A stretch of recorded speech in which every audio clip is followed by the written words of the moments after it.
दिल्ली की सियासत में हलचल तब और तेज हो जाती है जब कोई बड़ा नेता राजधानी में नया ठिकाना बनाता है। इस बार चर्चा में है नीतीश कुमार, जिनका नया सरकारी आवास अब सिर्फ एक घर नहीं बल्कि राजनीतिक संकेतों का भी केंद्र बना हुआ है।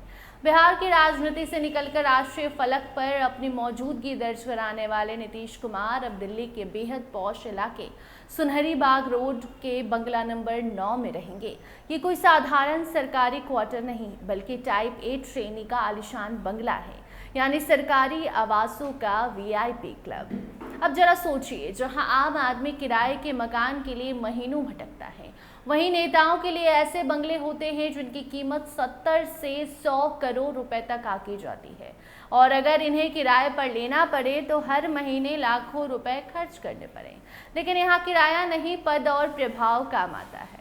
ये बंगला सिर्फ बड़ा नहीं बल्कि सत्ता के गलियारों के बिल्कुल पास है।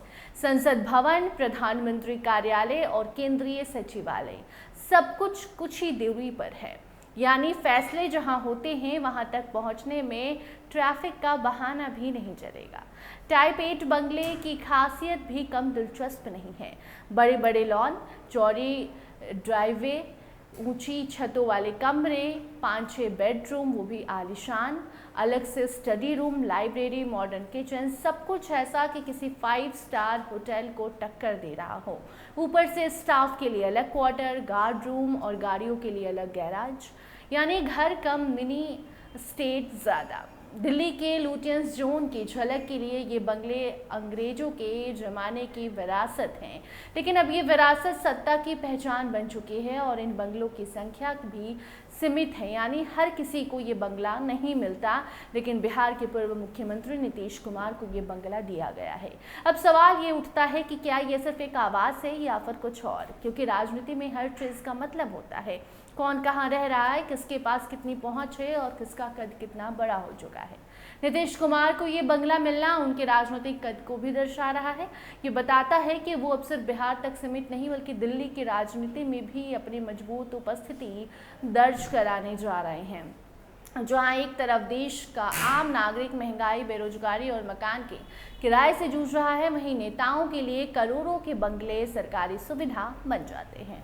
जनता टैक्स देती है और बदले में नेताओं को मिलती है आलीशान जिंदगी। बाकी ये दिलचस्प है कि ऐसे बंगले सिर्फ रहने के लिए नहीं होते, ये राजनीतिक गतिविधियों के अड्डे भी बन जाते हैं। यहाँ मीटिंग्स होंगी, रणनीतियाँ बनेगी और शायद वही फैसले भी निकलेंगे जो देश की दिशा तय करेंगे।